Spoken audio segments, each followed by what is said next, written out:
पिछले क्लास में क्या पढ़े थे, कर लें थोड़ा रिवीजन। आ जाओ देखो इधर, अपन पिछले क्लास में पढ़े थे केमिकल इक्विलिब्रियम। केमिकल इक्विलिब्रियम में अपने जो केमिकल्स होते हैं, मतलब जो रिएक्शन होती है वो इक्विलिब्रियम में रहती है। इक्विलिब्रियम मतलब कि रिएक्टेंट इक्वल टू प्रोडक्ट, मतलब रिएक्टेंट से प्रोडक्ट, प्रोडक्ट से रिएक्टेंट, ये रिएक्शन कंटिन्यू चलती रहती है। मतलब यदि हम बात करें rate of forward equal to rate of backward, rate of, अभी ये पढ़ेंगे rate of forward equal to rate of backward, मतलब ए प्लस बी जो होता है सी प्लस डी बनाता है, तो सी प्लस डी जो है ए प्लस बी बनाएगा। क्लियर हुआ। और ये रिएक्शन कंटिन्यू चलती रहती है, इस वजह से हमको ऐसा लगता है कि ये रेस्ट में है, रुकी हुई है, लेकिन रियल में रुकी हुई नहीं होती है। अब ये लगातार चल रही होती है। क्लियर। अब यहाँ पे अपन देखेंगे कि यहाँ इसके अकॉर्डिंग टू मोशन, मोशन में था स्लो, फास्ट, इंटरमीडिएट, फिर according to physical state homogeneous, heterogeneous, homogeneous में सारे के सारे सेम, हेट्रो में अलग अलग, फिर अकॉर्डिंग टू डायरेक्शन, रिवर्सिबल और इरिवर्सिबल। ठीक है। अब यहाँ पे याद रखना, जब रिएक्शंस अपन पढ़ते हैं तो रिएक्शन जैसे मान लीजिए कि अपन किसी भी कंटेनर में हम रिएक्शन करवाते हैं। जब हम किसी भी कंटेनर में रिएक्शन करवाएंगे तो हमको प्रेशर, वॉल्यूम, टेम्परेचर, मोल, वेट, मोल फ्रैक्शन, इन सारे के सारे टर्मिनोलॉजी अपने को यूज़ करना पड़ेगा। जैसे मान लो मैंने बोला कि हमारा ये रिएक्टेंट वाला है, ये कंटेनर रिएक्टेंट वाला है और ये कंटेनर प्रोडक्ट वाला है।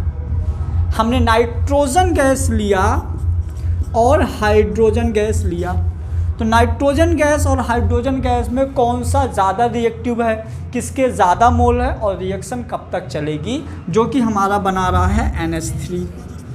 अब यदि मान लीजिए 20 ग्राम ये है और 10 ग्राम ये है और 1 मिनट में 2 ग्राम दोनों यूज़ होते हैं, तो 1 मिनट में 2 ग्राम दोनों यूज़ होते हैं, तो ये रिएक्शन कितने मिनट तक चलती रहेगी। ये 20 ग्राम है, ये 10 ग्राम है, 1 मिनट में 2 ग्राम दोनों के यूज हो जाते हैं, मतलब इसके 1 मिनट में 4 ग्राम बनते हैं। ठीक है। तो यदि अब 1 मिनट में 2 ग्राम, तो ये 5 मिनट में 10 ग्राम खर्च होगा और ये भी 5 मिनट में 10 ग्राम खर्च हो गया। मतलब अब इसके पास 5 मिनट बाद एक भी नहीं बचा, लेकिन इसके पास तो है अभी। अब यदि इसके पास एक भी नहीं बचा, अब नाइट्रोजन किससे रिएक्शन करेगा, नहीं कर पाएगा, तो मतलब कि अब 10 मिनट बाद हमारी रिएक्शन बंद हो जाएगी। मतलब ये वाला जो हमारा हो गया लिमिटिंग रिएक्जेंट, ये हो जाएगा लिमिटिंग रिएक्जेंट, क्योंकि ये लिमिटेड है, एक टाइम बाद ये बंद हो जाएगा। क्लियर। लेकिन ये रिएक्शन करता रहेगा क्योंकि अभी क्वांटिटी बची हुई है, लेकिन अब ये कर ही नहीं पाएगा किसी से, तो रिएक्शन हमारी कंप्लीटली बंद हो जाएगी, मतलब अमोनिया हमारा नहीं बन पाएगा।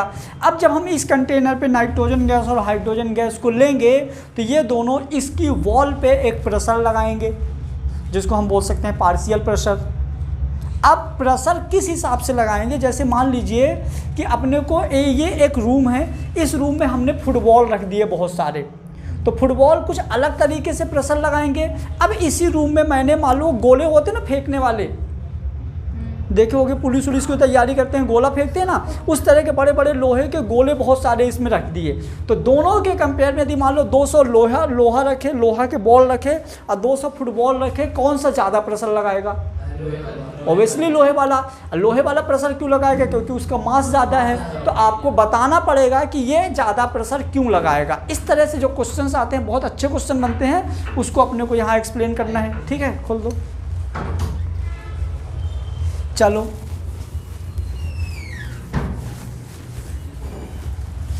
केस फर्स्ट में आप मान लीजिए कि अपने पास, अभी नोट नहीं करना, मैं टाइम बताऊंगा।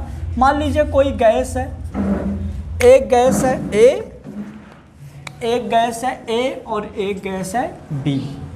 ए वाले का जो मोल फ्रैक्शन है, मतलब ये अपने को गिवन है, इसका जो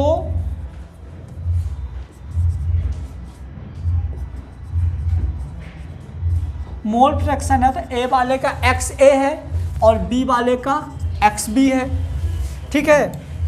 और इसका टोटल प्रेशर P है। मेरी बात सुनना ध्यान से। एक गैस है A, एक गैस है B, ध्यान से समझना। इस तरह के क्वेश्चंस में कोई भी डायरेक्ट फार्मूला नहीं लगता, इस तरह के क्वेश्चन लॉजिकली सॉल्व होते हैं, और लॉजिकली जो चीज़ें होती हैं सिर्फ और सिर्फ प्रैक्टिस से आती हैं। अभी तक हमने थर्मोडायनेमिक में जो पढ़ा था सीधे के सीधे फार्मूला बेस्ड थे, 2-3 फार्मूला थे, उन्हीं फार्मूले से सारे क्वेश्चन सॉल्व हो रहे हैं। जिनने सीट किया होगा तो पता होगा। लेकिन यहाँ पे जो हम पढ़ रहे हैं यहाँ लॉजिकली चीज़ें आएंगी। मतलब आपका यहाँ आइडियल गैस भी सॉल्व लग जाएगी, राउल्ट्स लॉ का पार्शियल प्रेशर भी लग जाएगा, मोल का भी फार्मूला लग जाएगा, मोल फ्रैक्शन का भी फार्मूला लग जाएगा। मतलब टफ नहीं है, लेकिन अभी जो मैं सिखाने वाला हूँ तो किसी भी लेवल का क्वेश्चन होगा तुम लोगों से बन जाएगा। लेकिन यदि अभी कुछ चीज़ें समझ में आ गई तो। कहाँ घूम रहे थे हैं? मतलब हमको ढूंढ रहे थे कि मतलब आ गए समझ में आया? मतलब अभी चीज़ें इसलिए मैं लिखने के लिए मना कर रहा हूँ, चीज़ें बहुत रियल हैं। लेकिन कुछ लोग जैसे सलूशन नहीं पढ़े हो, तो जो सलूशन नहीं पढ़े उनको प्रॉब्लम्स हो सकती है। कुछ लोग मोल कॉन्सेप्ट नहीं पढ़े हो, तो अच्छी बात है, मैं यहाँ पूरा सिखाऊंगा। मतलब ऐसा नहीं है कि 12th में मैंने पार्शियल प्रेशर सिखा दिया था तो यहाँ सिखाऊंगा, ऐसा बिल्कुल नहीं, पूरा का पूरा सिखाऊंगा। तो समझो 2 गैस हैं A, एक गैस है B, ये दोनों गैस का मोल फ्रैक्शन है XA और XB। एक सेकंड देखो, मोल फ्रैक्शन क्या होता है? जो नए बच्चे हैं देखें, जो मोल फ्रैक्शन होता है इसको हम X से डिनोट करते हैं। जैसे मान लीजिए हमको मोल फ्रैक्शन A का कैलकुलेट करना है, तो XA इक्वल टू हो जाएगा NA/NA+NB। मतलब जिसका मोल फ्रैक्शन कैलकुलेट करना होता है उसका मोल अपॉन टोटल मोल। अब मोल फ्रैक्शन के लिए मोल कैसे कैलकुलेट करोगे? तो मोल का फार्मूला हो जाएगा वेट अपॉन, सानू एक वीडियो दिया था मोल वाला, नोट कर लिया था ये वाला फार्मूला ना, वेट अपॉन मॉलिकुलर वेट। तो ये हो जाएगा हमारा वेट अपॉन मॉलिकुलर वेट। तो यदि आपको A का वेट दिया है, यदि मोल दिया है तो डायरेक्ट यूज कर लो, यदि इसका वेट दिया है तो मॉलिकुलर वेट लगा के अपने को मोल फ्रैक्शन कैलकुलेट करना है। मतलब मैंने ये बोला XB भी सेम होगा बेटा, NB/NA+। मतलब जिसका मोल फ्रैक्शन कैलकुलेट करना है उसका मोल अपॉन टोटल मोल। अब ध्यान से समझना, ठीक है? मैं क्या बोला, जैसे एक कंटेनर है, हमने उसमें A गैस डाल दिया और B गैस डाल दिया। A का मोल फ्रैक्शन XA है और B का मोल फ्रैक्शन XB है। अभी गिवन है, बहुत अच्छी बात है। यदि नहीं गिवन होगा तो हम निकाल लेंगे। किस तरह से निकालेंगे फिर से सुन लो। मोल फ्रैक्शन निकालने के लिए पहले मोल निकालेंगे, फिर मोल आ जाएगा तो जिसका मोल फ्रैक्शन कैलकुलेट करना है उसका mole upon total mole. Clear हुआ? चलिए अब मैंने क्या बोला, ये दोनों जो हैं कंटेनर में प्रेशर लगा रहे हैं टोटल P। लेकिन ये क्वेश्चन नहीं आता। मतलब एक मिस सोचिए ना, एक सिलेंडर है, सिलेंडर में 2-3 गैसेस भरी हुई हैं, टोटल प्रेशर तो इतना है, अपने को पता चल जाता है। जैसे अपने मशीन डाला, मशीन अपना मेजर कर लेगी टोटल प्रेशर कितना है। लेकिन हमको आपको ये बताना है कि इस टोटल प्रेशर में नाइट्रोजन का कितना प्रेशर है, हाइड्रोजन का कितना प्रेशर है। अब आप दोनों गैस ही आइडेंटिफाई नहीं कर पा रहे हो तो कैसे प्रेशर बताओगे कि इतना नाइट्रोजन का, इतना इसका है? तो फिर हम यहाँ पर कैसे सॉल्व करेंगे? अच्छा क्वेश्चन बन जाता है, ठीक है? क्योंकि यदि टोटल प्रेशर पूछ लिया तो अपन क्या है, P1 V1 P2 V2 तो टोटल जोड़ दिए अपन। लेकिन यदि अपने को ऐसा नहीं दिया गया है और अपने को A और B का प्रेशर यदि पूछा है तो देखो, कोई बताएगा क्या होगा A और B का प्रेशर? यदि मैं बोला PA और PB, अब समझना क्या होगा। तो जो हमारा प्योर प्रेशर ऑफ, समझना मेरी बात, मैंने सिखाया था तुम लोगों को राउल्ट्स लॉ में। हाँ बताइए क्या हो जाएगा? XA into P, P into XA। मैं बाकी लोगों को भी सिखा देता हूँ ये कैसे आएगा। तो राउल्ट्स एक साइंटिस्ट थे, उन्होंने ये बताया था किसी भी कंपोनेंट का प्रेशर, कोई भी कंपोनेंट हो, A B C D कोई सा भी कंपोनेंट हो, किसी भी कंपोनेंट का प्रेशर उसके मोल फ्रैक्शन के डायरेक्टली प्रोपोर्शनल होता है। मतलब कि PA directly proportional to XA, जिसका भी यहाँ पर मोल फ्रैक्शन लेंगे XA, PA is directly proportional to XA according to Raoult's law. मतलब कि partial pressure of component A is directly proportional to the mole fraction. Clear? अब यदि जब आप ये हटाओगे प्रोपोर्शनल तो टोटल प्रेशर आ जाएगा इनटू XA। तो हमारा इसका प्रेशर हो जाएगा P, ये वाला टोटल प्रेशर प्लस इसका मोल फ्रैक्शन, और टोटल प्रेशर प्लस इसका मोल फ्रैक्शन। क्वेश्चन टफ नहीं है, अपने को लॉजिक पता होना चाहिए। देखो अब आपको पता चल गया ना, अब आप 1 सेकंड के अंदर आंसर निकाल लोगे।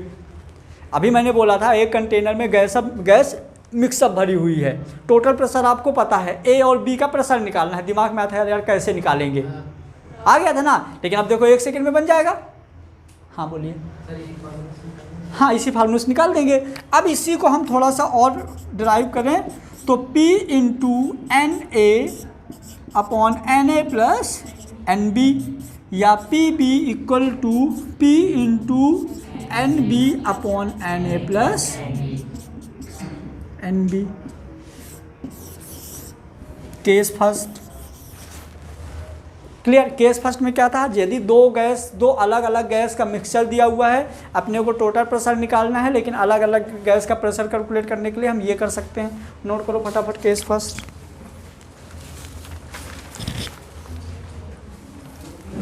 अच्छा बताइए नैना, इसको हम और क्या लिख सकते हैं बेटा, ऐसा लिख सकते हैं क्या, P A equal to P1 minus X B. कौन से फार्मूले से, X A plus X B equal to 1। तो हम यहाँ पे P B equal to P1 minus X A, सामने वाला फार्मूला देखा था आपने, X A plus X B equal to 1। तो हमको देखो ये वाले फार्मूले से एक्स ए की जगह हम क्या करेंगे, एक्स ए की जगह 1 माइनस एक्स बी इधर ले जाओ, तो 1 माइनस एक्स बी लिख सकते हैं, और एक्स बी की जगह 1 माइनस एक्स ए लिख सकते हैं। नोट कर लीजिए फटाफट केस फर्स्ट। अभी बहुत ईजी है लेकिन क्वेश्चन बहुत शानदार बनते हैं यहाँ पे। केस टू में एक गैस है, मतलब केस 2 में गैसेस हैं, कौन सी देखो, एक ए है एक बी है। क्लियर। आपको इस बार इसका गिवन है क्या, मोल। यदि मोल गिवन है तो इसका होगा Na, इसका होगा Nb, और आपको टोटल वॉल्यूम गिवन है, टोटल वॉल्यूम गिवन है। तो आपको इसका और इसका मतलब Pa और Pb बताना है। कैसे बताओगे, बाकी लोग सोचो कैसे बताओगे, समझ में आया। आपको एक गैस A है, मोल गिवन है, इसका मोल गिवन है, टोटल वॉल्यूम गिवन है। मतलब एक सिलेंडर है, सिलेंडर में बोल दिया गया कि इतना मोल नाइट्रोजन है, इतने मोल हाइड्रोजन है। क्लियर। और बोल दिया टोटल इतना वॉल्यूम है। तो अब आप बताइए इसका प्रेशर कितना होगा, उसका प्रेशर कितना होगा, इसका मतलब नाइट्रोजन ऐसा, तो इसका प्रेशर कितना है, इसका प्रेशर कितना है, कैसे करोगे। प्रियंका बताओ, दिमाग लगाओ।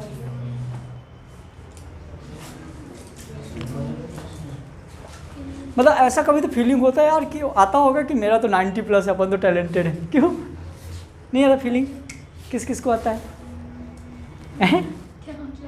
मतलब ऐसा जैसे अपन दिए ये कॉन्सेप्ट, अब अपन 90 तो प्लस वाले, अपने को तो आना चाहिए चीज़। अब आओ ना, हाँ वही तो, जल्दी अब आओ। अब आओ मतलब कि सोचो ऐसा। हर सपन 4-5 लोग हो गए रीवा वाले, अब देख लेंगे किसी को। बोलो देखो अपन, हाँ एक इक्वेशन हमने पढ़ा था P V equal to n R T, तो P equal to n R T by V, तो यहाँ से हो जाएगा P A equal to n A R T by V. Pressure mole R T volume. यहाँ पे पी बी के लिए क्या कर देंगे, n B R T by V. P B equal to n R T से, आइडियल गैस इक्वेशन से। और ये हमारा क्या होता है, गैस कांस्टेंट। आपको इसकी वैल्यू पता ही है, उसमें बताए हैं। और टी होता है टेम्परेचर, अभी बताया ना। कैलोरी, वो मतलब आर की वैल्यू कैलोरी में 2 लीटर एटीएम, ये सब में भी सिखाए थे। तो हमारा 1 सेकेंड के यहाँ से भी हम प्रेशर कैलकुलेट कर सकते हैं। करो फटाफट, यहाँ पे लिख देना भाई, by ideal gas equation. Ideal gas equation use करके भी अपन निकाल सकते हैं।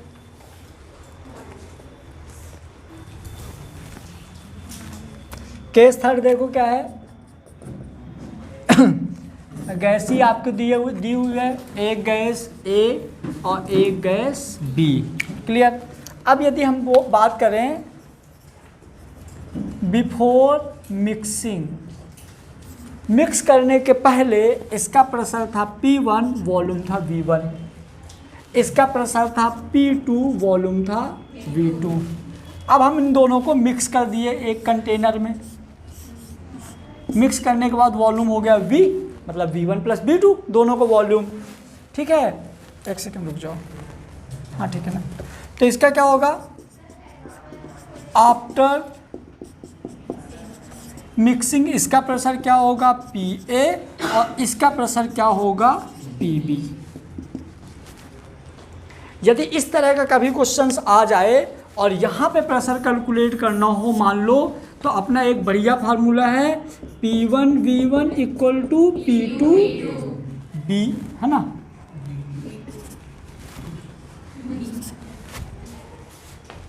According to BP, Boyle's law में, बायल अभी छोड़ दो वो चीज़, मतलब यहाँ पे इसका प्रेशर इक्वल टू इसका वॉल्यूम। अब यहाँ पे यदि आपको ये पता है, ये पता है, ये पता, तो ये निकाल सकते हो।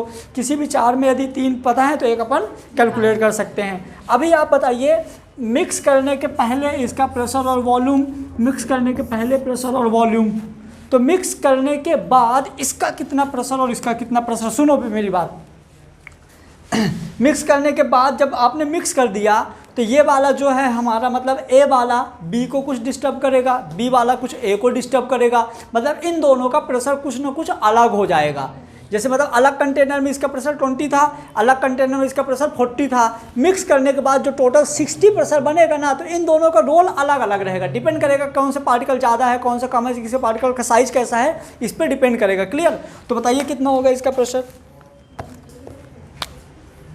बताइए, मैं बोलूं? इसी वाले फार्मूले से हो जाएगा। यदि हमको P1 कैलकुलेट करना है तो P1 V1 upon total volume, PB तो टोटल वॉल्यूम हो गया ना, तो यहाँ पे फार्मूला हो जाएगा P1 V1 अपॉन V। बोलो इधर का,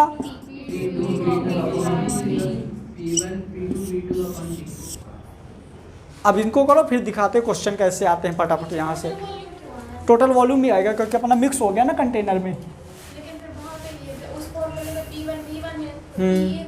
ये मिक्सिंग के पहले वाला है, ये मिक्सिंग के पहले था, ये मिक्सिंग के बाद है। तो जब मिक्स कर दिया तो हमारा वॉल्यूम मिक्स हो गया है, तो हम टोटल वॉल्यूम कैसे काउंट करोगे कि तुम्हारा इतना ये था इतना ये, क्योंकि गैस का जो वॉल्यूम है डिपेंड करता है कितने एरिया में फैल रहा है।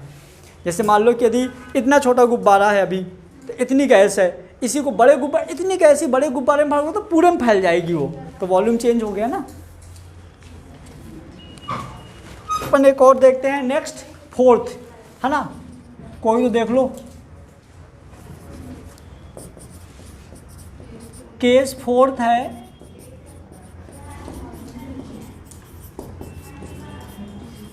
According to Boyle's law. Boyle's ने क्या बोला था, बायल्स ने बोला एट कांस्टेंट टेम्परेचर, यदि हम टेम्परेचर को कांस्टेंट कर दें तो हमारा इक्वेशन होता है PV equal to nRT। Temperature हमारा कांस्टेंट है, मतलब T इक्वल टू 0, तो हमारा हो जाएगा PV इक्वल टू nRT, मतलब कांस्टेंट, क्योंकि ये पूरा 0 हो जाएगा, मतलब ये कांस्टेंट हो गया। मतलब कि यदि हम PV की बात करें तो P1 V1 plus P2 V2 P3 V3 Pn, मतलब बायल्स के अकॉर्डिंग यदि एक कंटेनर में हम 20 गैस मिला दिए ना, तो सारे गैस का प्रेशर और सारे गैस का वॉल्यूम यदि आप ऐड कर दोगे तो हमारा क्या आ जाएगा, टोटल प्रेशर। क्लियर। अब यहाँ है हाइड्रोजन और मीथेन गैस का जिनका वेट सेम है। Clear. If total pressure of the mixture, यदि मिक्सचर का टोटल प्रेशर P है, mixture is P, so calculate the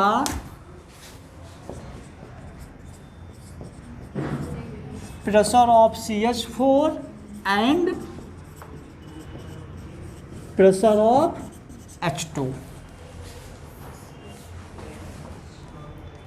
pressure of H2। Solve करिए इसको। मतलब कि दो सेम वेट वाली गैस का मिक्सचर है, एक मेथेन है एक हाइड्रोजन है, ठीक है, जिनमें से दोनों का टोटल प्रेशर P है, तो इसका और उसका प्रेशर बताना है, बहुत ईजी है।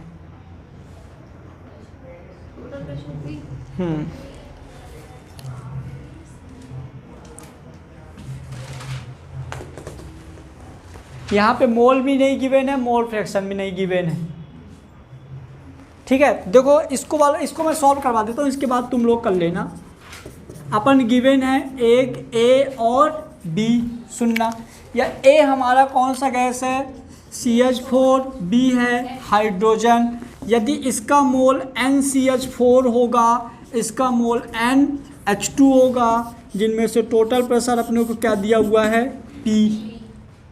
टोटल प्रेशर क्या दिया हुआ है, P। तो हमारा क्या हो जाएगा, PCH4 इक्वल टू हो जाएगा P इंटू XCH4। याद करो, अरे राउल्ट्स वाला। इसका प्रेशर हो जाएगा PH2 इक्वल टू हो जाएगा P इंटू XH2। इसको और भी लिख सकते हैं, PCH4 equal to P NCH4 upon NCH4 plus NH2, और PH2 equal to P into NH2 upon NH2 plus NCH4। ये आपको डायरेक्ट फार्मूला ही ऑप्शन में मिलेंगे, ठीक है, नोट कर लो। समझ में आ गया? ये राउल्ट्स लॉ वाला होता है, partial pressure is directly proportional to the mole fraction. अरे उसको मत सॉल्व करो, बस ये फार्मूला, कोई डाटा नहीं दिया तो अच्छा, वेट अपॉन मॉलिक्यूलर वेट वाले से, ठीक है, पी के टर्म में आ जाएगा ना। नहीं, ये सॉल्व कर दो बस, कोई दिक्कत नहीं, वो भी सही है।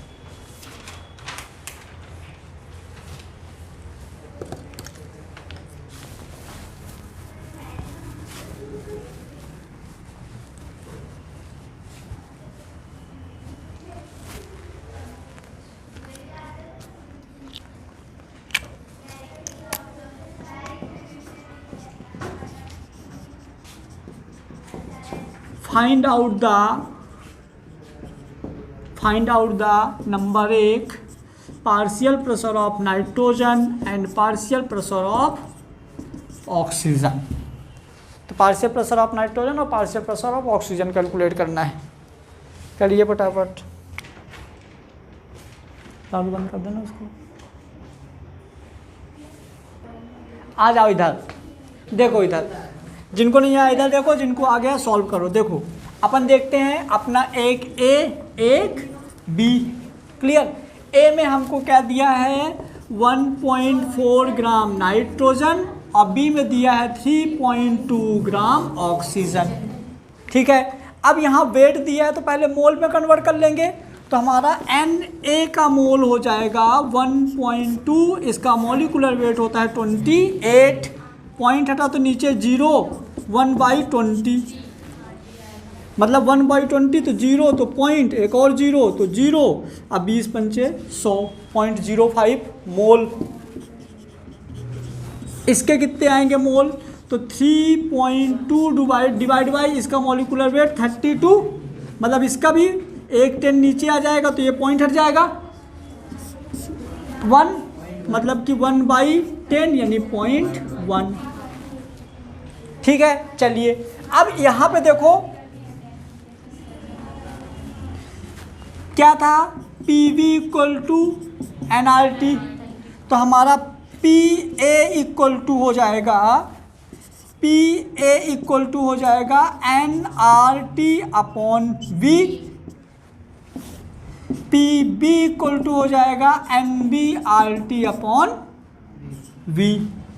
वॉल्यूम कितना दिया 10 लीटर, तो देखो यहाँ पे हमने Na कितना निकाला 0.05, R की वैल्यू क्या दी हुई है 0.0821, टेम्परेचर कितना लेंगे, तो टेम्परेचर 0 डिग्री सेंटीग्रेड दिया है, तो इसको हम केल्विन में कन्वर्ट करेंगे तो 273 प्लस, तो हमारा आ जाएगा 273 केल्विन, तो यहाँ पे कर देंगे 273, सबको इंटू करो, जैसे आप सबको इंटू करोगे तो आ जाएगा आपका 0.112 PA/ATM, इंटू करो तो ये आएगा। चलो इसको यदि हम देखें PB, तो PB इक्वल टू मोल कितना आया 0.1, R की वैल्यू ये गिवन है 0.0821, टेम्परेचर दिया है 273 अपॉन, यहाँ भी अपॉन 10 लेंगे है ना, यहाँ अपॉन 10, और आप जब इसको सॉल्व करोगे करके देख लो तो 0.22 ATM। क्या दिक्कत था बताइए अंजलि, कहाँ समझ में नहीं आया था? अभी इसके पहले सेम केस करवाए थे ना आइडियल गैस से, तो फिर क्यों नहीं बन रहा? क्या गड़बड़ी कर रही थी? कौन सी वाली? आर की ये लिखा तो था क्वेश्चन में। हाँ कोई बात नहीं, चलो फटाफट करिए, नया क्वेश्चन लिखिए। Mixing on 2 litre of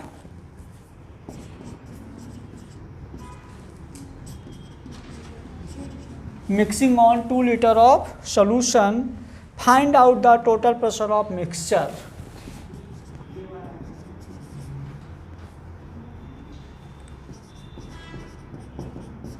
Find out the total pressure of mixture। 500 ml hydrogen है, 300 ml ऑक्सीजन है, पहले का प्रेशर 4 ATM है, दूसरे का 10 ATM है। एक 2 लीटर में अपन 2 लीटर सोल्यूशन में मिक्स कर रहे हैं, तो टोटल प्रेशर हमारा क्या होगा? मतलब देखो इधर पहले 500 था, 300 था, उस कंटेनर में और भी गैस हैं, क्योंकि 2 लीटर मतलब कि 2 लीटर पहले सोल्यूशन है, मतलब 1200 ml कुछ और भी गैस होगी। क्लियर? करो, सॉल्व करो।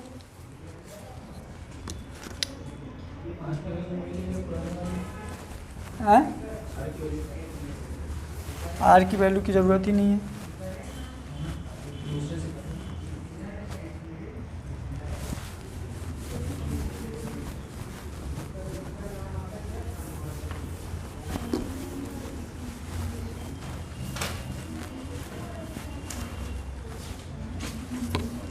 राहुल बंद कर दो, कोई तो देख लो। फिर को अपने को वही तरीका क्या है, एक हमारा है A, एक हमारा B। A आपको दिया है, देखो P1 V1 P2 V2, P1 दिया है 4 ATM और V1 दिया है 500, P2 दिया है 10 ATM और V2 दिया है 300 ml। टोटल जो वॉल्यूम है वो हमको दिया है 2 लीटर, मतलब 2000 ml। इसका प्रेशर कैलकुलेट करना है PA, मतलब कि PH2, तो हमारा P1 V1 अपॉन P। इसका करना है PO2, मतलब कि P2 V2 by V। Easy है। P1 कितना है? 4 इंटू 500 अपॉन 2000, 1 हो जाएगा। PO2 कितना दिया है? P2 दिया है 10, V2 दिया है 300, टोटल ये दिया है 2000, है ना। 2 0 से 2 0, 1 0 से 1, 3/2 मतलब 1.5। आपका P टोटल क्या हो जाएगा? PA प्लस PB, मतलब PH2 प्लस PO2, मतलब 1 प्लस 1.5, मतलब P टोटल आ गया 2.5 ATM। तीनों केस से ही तो सारे क्वेश्चन हुए, कहाँ से अलग कोई कॉन्सेप्ट लगा? सीधी सी बात, पहले देखो मैं कितना सिस्टमेटिक करता हूँ। पहले ए ले लो, यहाँ कन्फ्यूजन का बिल्कुल सिस्टम नहीं रहता। और जब भी तुम लोगों का एग्जाम में आना पूरा सिस्टमेटिक करना, क्योंकि हर एक क्वेश्चन 4 मार्क्स का आता है और शॉर्ट के चक्कर में अपना गलत हो जाता है। इतना टाइम रहता है कि आप कर सकते हो। शॉर्ट में कब करो? जब तुम इस तरह के 2000 क्वेश्चन लगा लिए, अब दिमाग में एकदम बैठ गया ये, तो शॉर्ट में करो। 100 क्वेश्चन तक या 50 क्वेश्चन तक तो लगभग पूरा डिटेल से किया करो। जब हम डिटेल से करते हैं ना, तो गलती होने के चांस 0 हो जाते हैं। सर कितना टाइम, मतलब कितने घंटे का पेपर होगा? 3 घंटे का पेपर, 180 क्वेश्चन, मतलब पर क्वेश्चन, एक क्वेश्चन के लिए 58 सेकेंड, एक क्वेश्चन के लिए। नहीं है ना, तो फिर छुट्टी क्यों मारते हो? तो बस 2 में काम लग गया ना, एक में थर्मोडायनामिक न्यूमेरिकल चले गए और एक में इसका बेसिक थ्योरी चला गया। ये भी तो सोचो। स्टार्ट होगा केमिकल इक्विलिब्रियम। अब चैप्टर स्टार्ट हो रहा है। पहले बेसिक करवा रहे थे इसकी, है ना, पता नहीं चला था, चल गया था। चलो अब केमिकल इक्विलिब्रियम क्या होता है फटाफट लिख दो।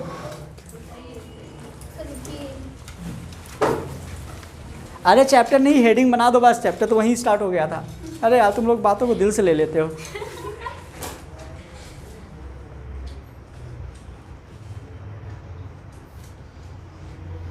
मतलब अब जब रिवीजन करना तो पीछे का ऐसा नहीं कि छोड़ दो, वो जरूरी है। पता चैप्टर तो यहीं से शुरू करो पढ़ना। अरे यार तुम लोग भी ना बच्चे ही हो अभी, है ना, आ जाओ।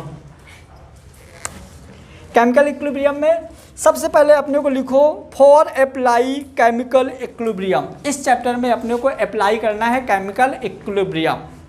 लिखो for apply chemical equilibrium, for apply chemical equilibrium.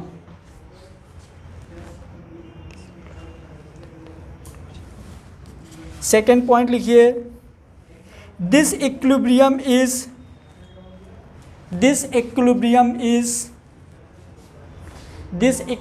Is dynamic equilibrium.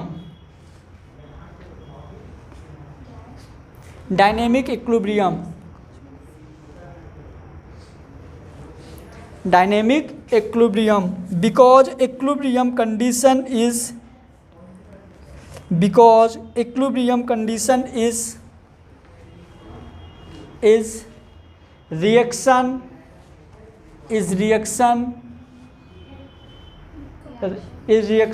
feel in rest phase। मतलब ऐसा फील होता है कि रेस्ट में है। हाँ, फील इन रेस्ट, मतलब ये रिएक्शन अपने को कैसे फील होती है, रेस्ट है। नेक्स्ट पॉइंट लिखिए। अच्छा यहाँ पे ऐसा भी लिख दीजिए, जैसे मान लीजिए AA plus BB CC DD, ठीक है। मतलब कि यदि हम बोले इसके लिए rate of reaction, hello,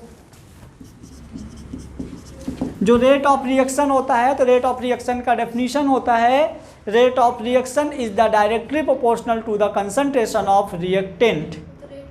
hello, rate law मतलब वही है ना, रेट लॉ मतलब रेट लॉ में अपन क्या पढ़ेंगे कि rate of reaction is directly proportional to the concentration of reactant. तो हमारा जो रेट है directly proportional to the concentration, directly proportional to concentration, मैंने पिछले क्लास में बताया था कंसंट्रेशन को बड़े ब्रैकेट से डिनोट करेंगे। मतलब कि जो इसका रेट है वो रिएक्टेंट के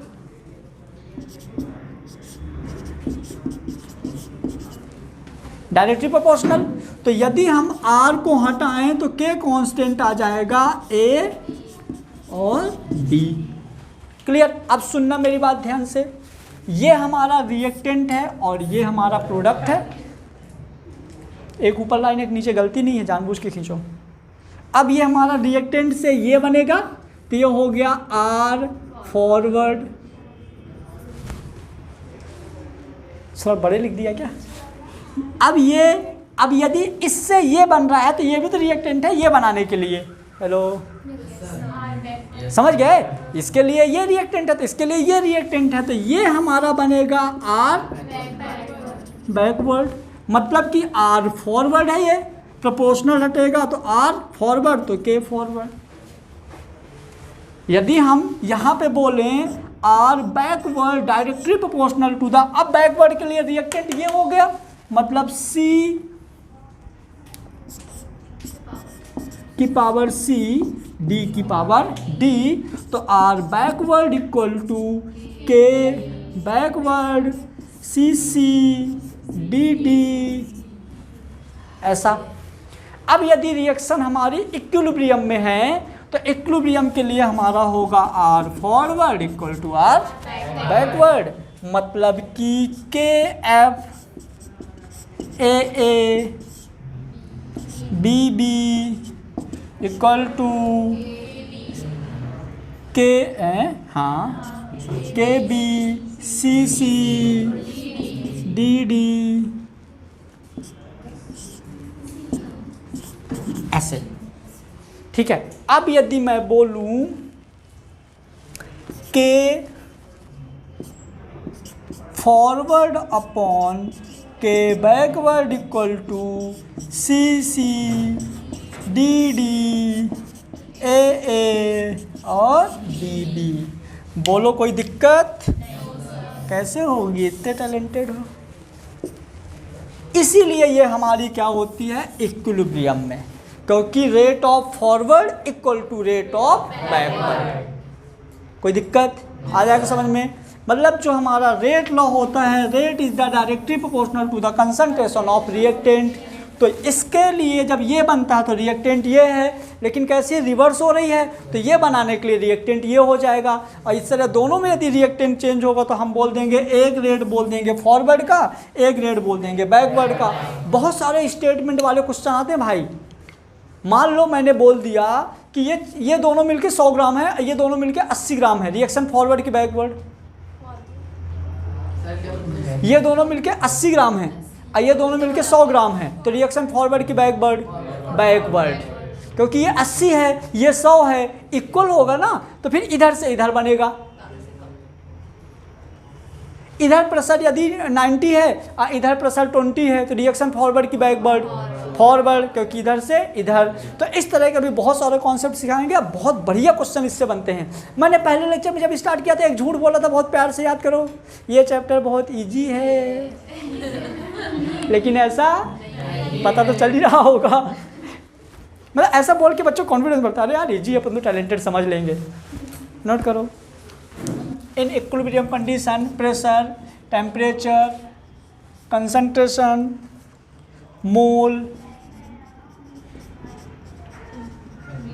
वॉल्यूम, डेंसिटी।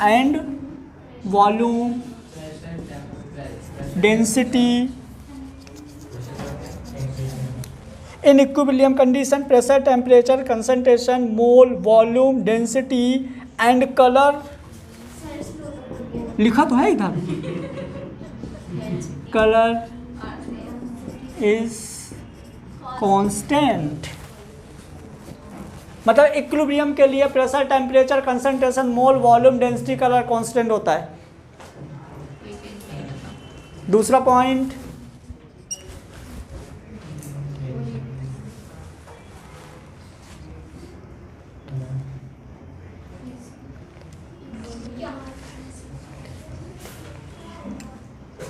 according to ली सातेली है,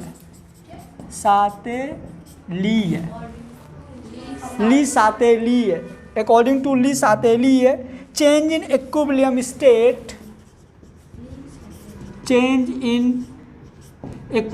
state, according to ली सातेली है, साइंटिस्ट का नाम है। according to ली सातेली है, change in equilibrium state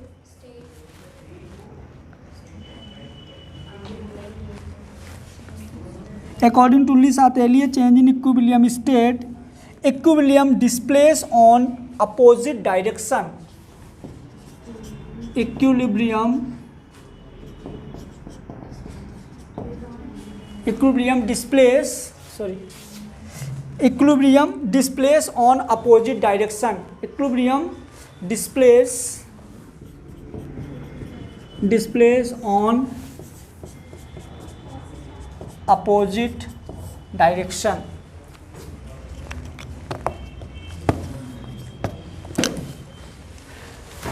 एक क्वेश्चन लिखो,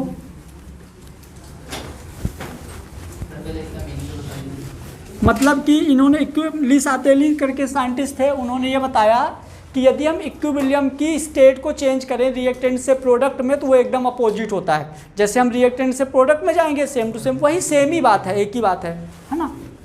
और ऊपर वाला पॉइंट ये है कि यदि आप इक्विलिब्रियम की बात करोगे तो कुछ भी चेंजिंग नहीं होगी, तभी तो इक्विलिब्रियम में रहेगा। चेंज होगा तो कहाँ से हो जाएगा, क्लियर। तो ये सारी चीज़ें कांस्टेंट बनी रहेंगी। अब एक क्वेश्चन है, what is the right representation for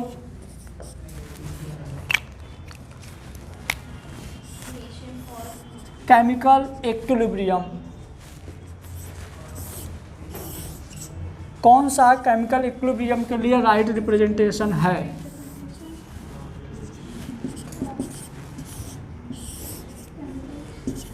what is the right representation for chemical equilibrium, equilibrium के लिए सही है?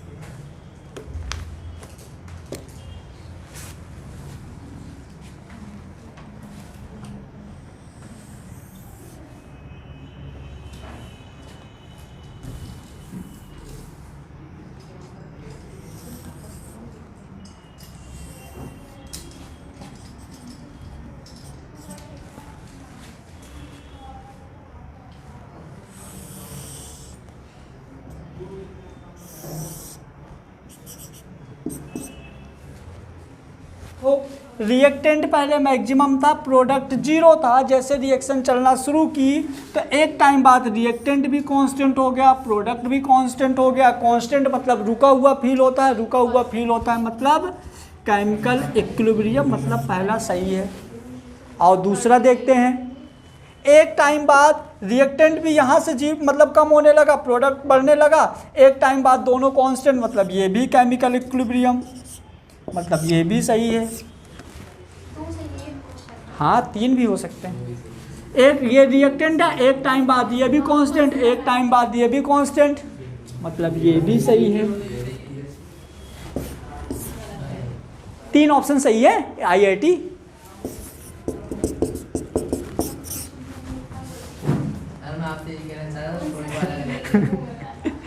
ठीक है, मतलब ये तीनों ग्राफ जो है केमिकल इक्विलिब्रियम को शो करते हैं, ये शो नहीं करता। क्योंकि देखो ना, ये तो लगातार एक टाइम बाद देखो यहाँ फिक्स हो गया, जीरो आ गया, लेकिन ये तो कांस्टेंट बना हुआ है। लेकिन दोनों बढ़ना चाहिए, रिएक्टेंट और प्रोडक्ट, इसीलिए ये केमिकल इक्विलिब्रियम को शो नहीं करता। मतलब यहाँ पे नॉट अप्लाई, बाकी तीनों में अप्लाई होता है। बस।